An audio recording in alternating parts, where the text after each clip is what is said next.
DeFi decentralise ஃபைனான்ஸ்னு சொன்னால் என்ன?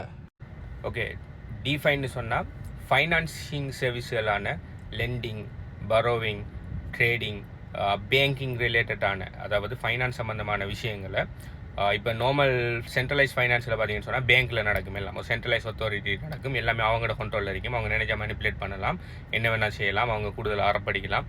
உங்களுக்கு பேங்கிங் எங்களோட செய்ய ஏலான்னு சொல்லி சிலாக்களை ரிஜெக்ட் பண்ணலாம். அடுத்தது நம்மளோட ஃபண்டை ஃப்ரீஸ் பண்ணலாம், எல்லாம் செய்யலாம். ஏன்னா அவங்க தனிப்பட்டாக்களோட கண்ட்ரோலில் இருக்குது. ஆனால் பிளாக் செயின் டெக்னாலஜி வந்ததோட இப்போ பார்த்தீங்கன்னு சொன்னால் ஸ்மார்ட் கான்ட்ராக்ட்னு ஒரு விஷயம் ஒன்று இருக்குது. ஸ்மார்ட் கான்ட்ராக்ட்னு சொன்னால் மூணாவது நபர் எந்த இதுவும் இல்லாமல் எல்லாமே கம்ப்யூட்டர் கோடிங் மூலம் ஓகே இந்தந்த இதுகள் நடந்தால் இது நடக்கணும்னு சொல்லி கோடிங்குகள் மூலம் ஸ்மார்ட் கண்ட்ராக்டுகள் மூலம் ஒவ்வொரு இது இருந்தால் இது நடக்கணும்னு சொல்லி கண்ட்ராக்டுகள் மூலம் நடக்கிற ஃபைனான்சியலுக்கு நிறைய ஃபைனான்ஷியல் அப்ளிகேஷனை டீசென்ட்ரலைஸ் பண்ணிட்டு இருக்காங்க. ஸோ இதில் பார்த்தீங்கன்னு சொன்னால் எல்லாமே ஸ்மார்ட் கான்ட்ராக்டில் நடக்கும். இப்போ லெண்டிங் அண்ட் பரோவிங் ஸ்மார்ட் கான்ட்ராக்டில் நடக்கும்.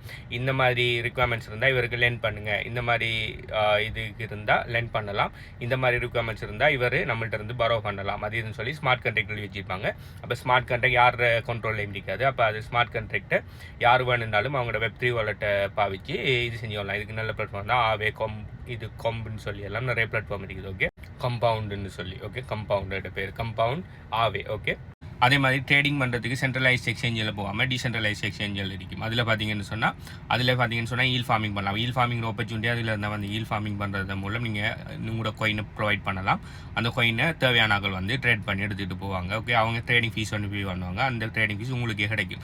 இதுலேயும் பார்த்தீங்கன்னு சொன்னால் நடுத்தரகளை எலிமினேட் பண்ணிவிட்டு எல்லாருக்கும் பப்ளிக்காக எல்லாரும் யூஸ் பண்ணுற மாதிரி ஒரு கான்செப்டாக இந்த டீசென்ட்ரலைஸ்ட் இது எக்ஸ்சேஞ்சஸ், ஓகே, டெக்ஸ்ன்னு சொல்கிறோம். ஓகே, இதுவும் ஒரு டீசென்ட்ரலைஸ் ஃபைனான்ஸ் ஒன்று தான். அடுத்தது இப்போ பேங்க்கில் பார்த்தீங்கன்னு சொன்னால் இன்ட்ரெஸ்ட்டில் கொடுப்பாங்க சில சேவிங்ஸுக்கு. அது கூட நீங்கள் டீசென்ட்ரலைஸாக நிறைய பேர் அதுக்கும் சில பிளாட்ஃபார்ம் இருக்குது, அதுகளோட செஞ்சு வரலாம். ஓகே, இந்த தேர்ட் பார்ட்டி என்று சொல்லி ஒன்று கொஞ்சம் பேர் நடுவில் இருந்துட்டு நம்மளோட ஃபைனான்ஸுக்கு அவனுக்கு தேவையாக கூடுதலான லாபம் அடிச்சுட்டு அதை மெனிப்புலேட் பண்ணிட்டு இருக்கிறவனை எலிமினேட் பண்ணிவிட்டு பிளாக் செயின் டெக்னாலஜியோட உதவியோட ஸ்மார்ட் கான்ட்ராக்ட்ஸ்கள் மூலம் அந்த ஃபுல் விஷயத்தை ஸ்மார்ட் கான்ட்ராக்ட் ஆகி தேர்ட் பார்ட்டிகிட்ட எந்த விதமான உதவியும் இல்லாமல் நம்மளே அது எல்லாத்தையும் செஞ்சு கொள்றது தான் இந்த டீசென்ட்ரலைஸ் ஃபைனான்ஸ். அதுக்குன்னு சொல்லி நிறைய அப்ளிகேஷன்ஸ் இருக்குது.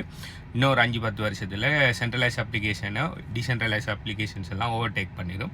அதுக்கு பிறகு நீங்கள் இப்போ நீங்கள் ஏர்லி அடாப்டராக டீசென்ட்ரலைஸ் அப்ளிகேஷன்களில் நல்ல நாலேஜ் எடுத்து அது சம்மந்தமான பிளாட்ஃபார்மில் நிறைய இன்வெஸ்ட் பண்ணி வைப்பீங்கன்னா, அது மாதிரி நல்ல கம்பெனியில் இன்வெஸ்ட் பண்ணிங்கன்னா அதெல்லாம் 100x போகிறதுக்குலாம் நிறைய சான்ஸ் இருக்குது. But is not a financial advice.